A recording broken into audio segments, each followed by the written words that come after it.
What is going on, DZDs? It's Deadbolt here, bringing you some more SCP reactions, and today we have The Man Who Survived SCP-096 by SCP Illustrated. This caught my attention because I didn't know it was possible to survive 096 unless you were like one of those, you know, other very powerful, very durable SCPs, but I guess somebody did. And by the thumbnail here, I'll show you guys just so that you guys know the context of where I'm getting this from. Yeah, it looks like he's just ahead, if that is the person who survived. So like by very definition he survived, but you know, like he probably wishes he didn't, if I had to guess. But alrighty, let's get into this. Be sure to subscribe to SCP Illustrated.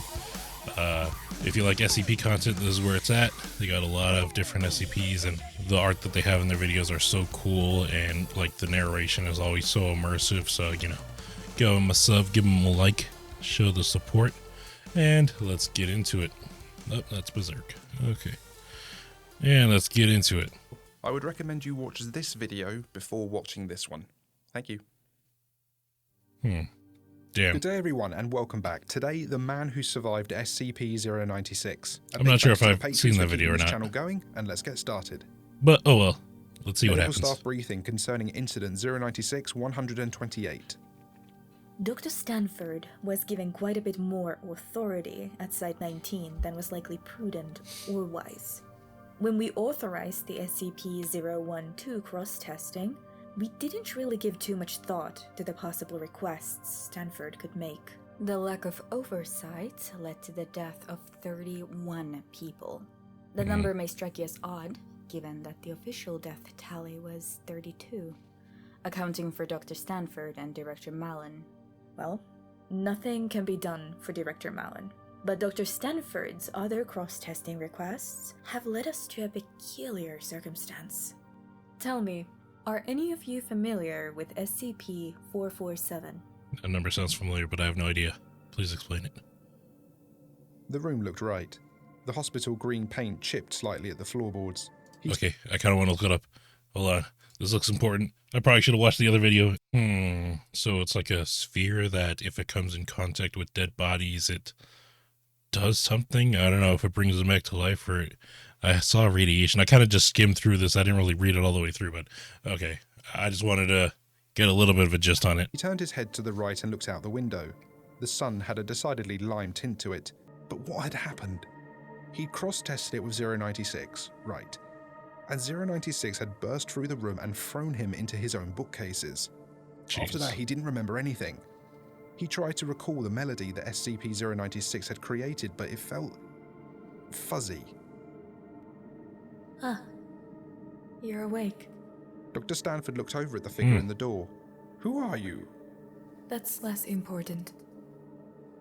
You're trying to recall the melody, yes? Dr. Stanford's eyes went slightly wider. You're in my... Am I dead? Not exactly. You probably wish you You were. sound like... Dr. Mary Hastings, is that you? No. I am just using a voice you know to make things easier for you. Oh, fuck. Yeah.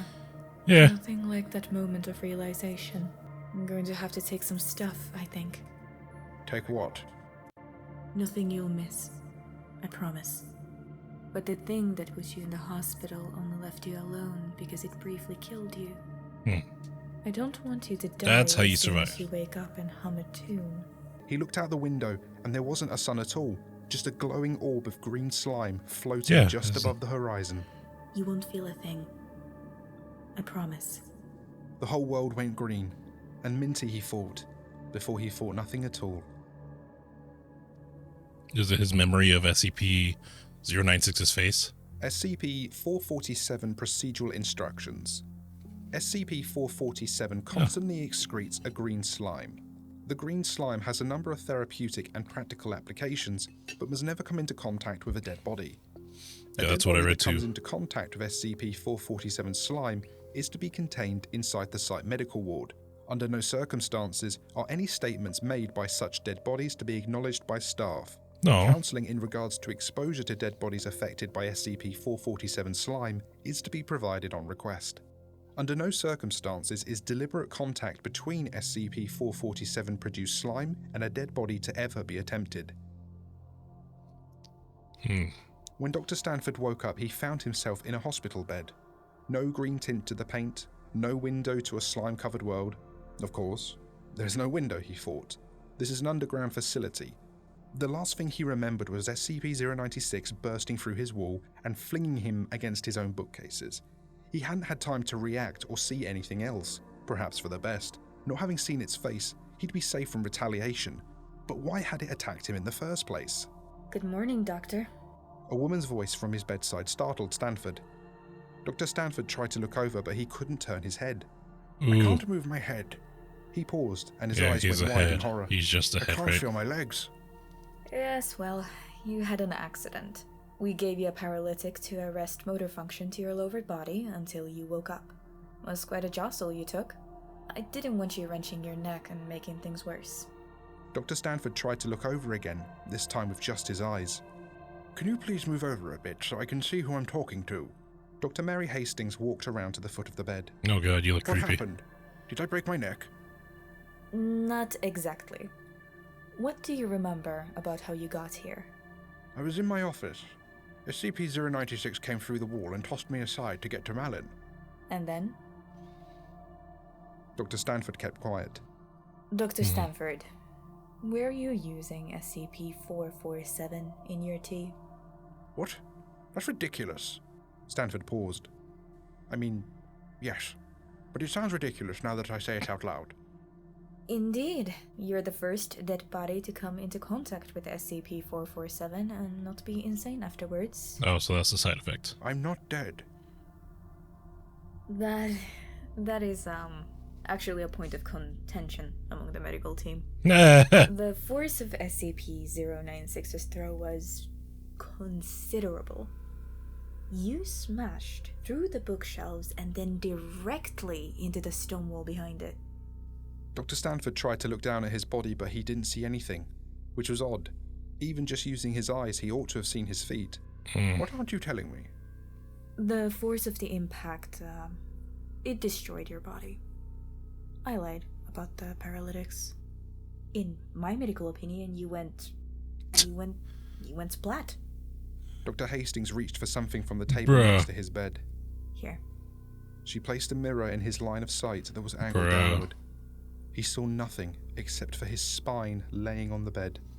A faint You're like golden slime RoboCop. covered That's the bones traumatizing. and pulsed with a strange glow. Dr. Stanford closed his eyes. That's enough. The fact that you are at all coherent after contact with 447 is really remarkable.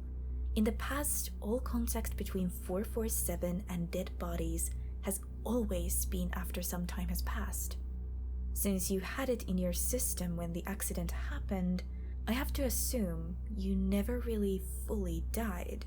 Or died so briefly as to not matter. Fuck. Hastings nodded. That's an interesting... Yes, it's a lot to take in. You're a medical marvel, though. We thought about trying to reattach your legs and arms somehow, but the connective tissue was reared against the walls.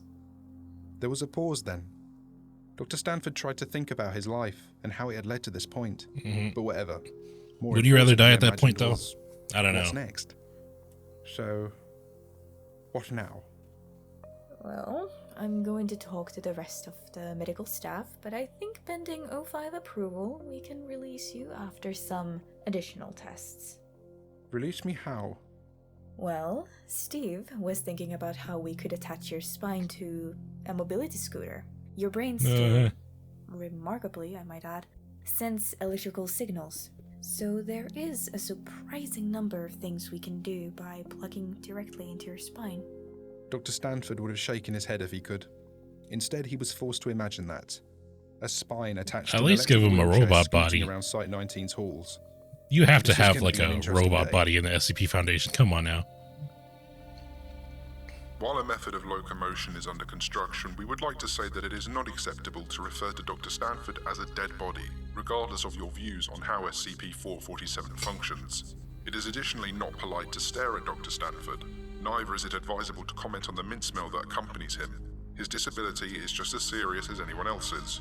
Remember that he is still a project director, at least until a disciplinary hearing can be held due to the 096 incident, and perhaps even after.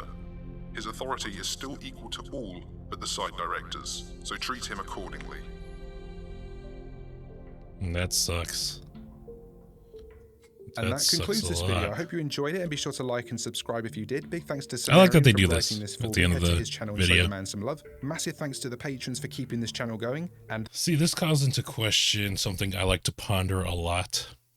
It's what constitutes something being alive? Like, what constitutes sentience? Because, like, I think about this a lot with robots and stuff, like artificial intelligence. You know, like artificial intelligence, like if you made a robot with artificial intelligence and, like, you know, they don't have a heart or a brain, like in the fleshy traditional sense, but what if you programmed it to think that it's alive? I had this conversation with Chris actually once. It was in a transit video that I never uploaded because we failed. But if you program something to think it's alive, is it alive? You know, like it doesn't feel pain, but is feeling pain something that's necessary for life? Because there's some people born without the ability to feel pain. So it's like, well, you know,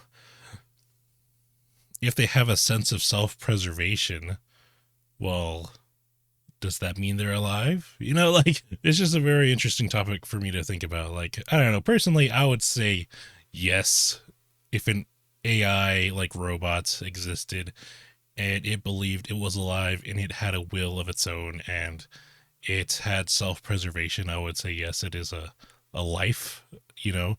And I know there's probably a bunch of people going, well, it doesn't have a soul, you know, like, I'm like, well, like, what's a soul then? Like, you know, like, what is a soul scientifically? Like, I don't know. And then I could see the argument. They're like, well, no, it's not alive because you programmed it to think it's alive.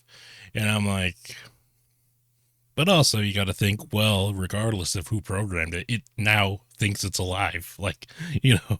And I guess you could alter its way of thinking through like programs, you know. I guess you could hook it up to a computer and like manipulate its personality and everything, which, you know, a normal person, a normal human, or even like an animal, you can't really do that without like, you know, emotionally manipulating them or physically, you know, like it's a very weird topic to think about, but I like to think about it, especially because like we think plants are alive. You know, we could acknowledge that plants are living things, even though they don't speak. They kind of just exist without really doing anything. Same with like jellyfish. I feel they kind of just exist. You know, we don't really comprehend their existence or how they think, but they're just there. But if a robot that thinks it's alive, I feel like people would like that would be very controversial, I would feel. But as for Dr. Stanford here, I would say yes, he is still alive. I mean, he still looks like he has consciousness and everything. He's missing a heart, which here, okay, I just had to search it. What constitutes life? Life is defined as any system capable of performing functions such as eating, metabolizing, excreting, breathing, moving, growing, reproducing, and responding to external stimuli. Well, if you go by this, then I think my AI robot probably wouldn't be alive because they wouldn't need to eat. And metabolizing, they wouldn't really need to do that either. Excreting, I mean, I don't know. I mean, if you're going to have a bunch of moving parts on a robot, you know, I'm equating it to like a car. Is a car alive? But like, you know, you got to drain the oil. That could be considered excreting. And then you got to feed it more, which could be considered eating. And metabolizing could be, well, what is metabolizing? I want to say that's like producing energy, right? I'm going off on another tangent here. I'm sorry. I did that with my Invincible video too. Metabolizing. Metabolism is the set of life-sustaining chemical reactions in an organism. Three main functions of metabolism are conversion of energy in food to energy available to run cellular processes. Okay, well, I mean, I guess by that logic, there would be a little bit of metabolizing going on. Reproduction would take the form of them building it's like that one kids movie It's that one meme, you know, upgrades people, upgrades. I forgot if it's like robots or something. They just build their baby and, you know, they just change the parts out to make it grow.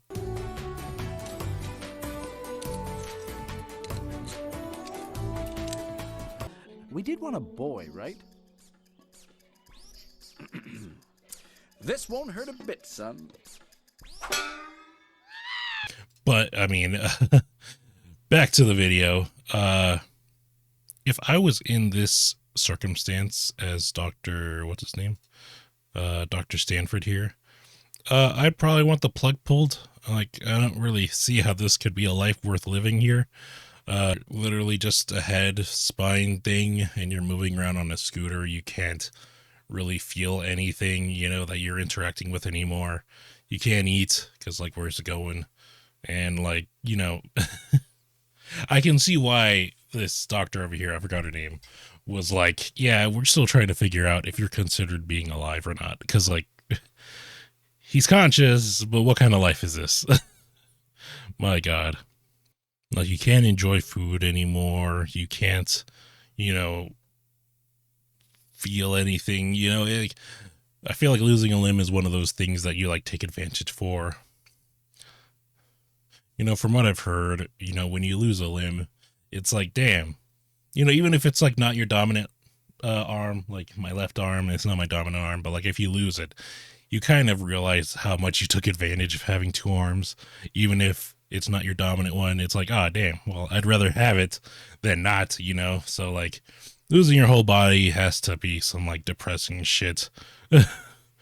I could not imagine. Also, I like how blunt she was. She was just like, yeah, you kind of just went splat, dude. Like, there was nothing left. We had to scrape you off the walls. Like, there's still a little bit of you left there, actually, if you want to go see it. Like, damn. Was it worth it? Was it worth being known as the man who survived 096, who saw his face and lived, huh? And I like that and I also like that he lived off a technicality, like his heart stopped, you know, like it's that kind of like, what was it? There was a guy who was like on death row and his heart stopped and he was like, I served my sentence. I died. So I should be let free, which I don't think they did. I don't think they let that slide at all, but like, you know, it's pretty cool. 096 was probably just like, man, you probably wish you were dead. I'm going to just let you be. Fuck it. And he was putting 4447 in his coffee or his tea or something. What the hell? Hell's all that about? And that's also part of why he lived. But yeah, this is a good video. I really liked it. I can't believe the SCP universe has a main character. Now I'm even more curious to see SCP-096 have a cross-testing with an SCP that is either a ghost or incorporeal, and see how frustrated 096 gets as it slowly realizes that it can't kill the being who saw its face, no matter how hard it tries. That or a story where someone saw its face, but instead of being disgusted or afraid of it, they had sorrow and sympathy for it. Right as 096 ran up to the person, that person ran up to 096 and hugged it, causing 096 to cease its attack and react in a way it never reacted before, and perhaps even spare someone for seeing its face just once. Interesting. Is that why he attacks, though? I thought he just attacks everybody for seeing his face, you know? But I do like the first part, but and also, as the first part of this comment, I'm not sure if a ghost would, like, be affected, like, because they're already dead, and like his whole shtick is that he attacks living people and kills them. So if you're already dead, maybe if you're like an intangible being, like, you know, ooh, you know what I'd like to see, but like this would be impossible. The reluctant dimension hopper. What if you get him to look at his face and like at that exact moment he goes into another dimension? Like, just completely blue ball this man. Blue ball freaking the Shy Guy. It's gonna suck when he comes back though. He's gonna die. Like, but that would still be cool to see. We could place you in a mobility scooter. My mind instantly goes to that episode of SpongeBob where they sell chocolates. Goddamn, he's that one granny. Oh my god, I never even thought of that. Like, she's actually just like a head and a spine too. The SCP Foundation really takes the phrase, "there are some things worse than death," to a whole new level. I agree, man. There's a lot of SCPs that, like, their very existence makes me want to die. just so that they never have the chance to, like, inflict whatever, like, weird ability that they have on you. But remember, be sure to subscribe to SCP Illustrated if you haven't already. They have awesome content. And I will see you guys in the next video. Thank you guys for watching. Hope you guys enjoyed. Please like, comment, and subscribe. And if you're greatly appreciative, I'll see you guys in the next video. Stay safe, everybody. Bye-bye. I see her rolling up, Uber black Cadillac, high heel boots and a sexy body full of tats. Baby's bad, oh baby's hella bad. After her there ain't no coming back. Wanna take a run at that. I think she's feeling me, turn it up a few degrees. My imagination of her body gets the best of me. Oh gosh, she's such a tease, bitten lips, bruised knees. I'm addicted to her, need her touching me, cause she got a bad little waist. And we tearing down this place, off the liquor that we chase. Got some egos to the face, baby, I don't need no space.